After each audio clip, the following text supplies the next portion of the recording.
చింతలపల్లి సంతకైతే వెళ్తాను అనమాట. మనం ఇప్పుడైతే చింతలపల్లి సంతకైతే వచ్చామండి. పల్లెటూరు మాట, అది చిన్న పల్లెటూరు సంత అయితే చూడండి.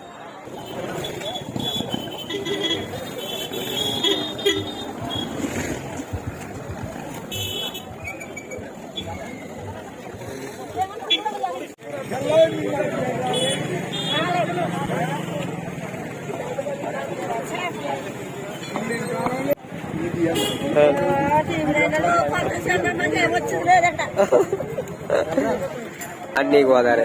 ఒకసారి చెప్పమ్మా అయిపోతేటప్పుడు. ఏంటమ్మా చేపలు ఇవి? తుళ్ళు చేపలు ఎంతమ్మా ఇవి? ఒకటి 500. మొత్తం ఇవన్నీ 500.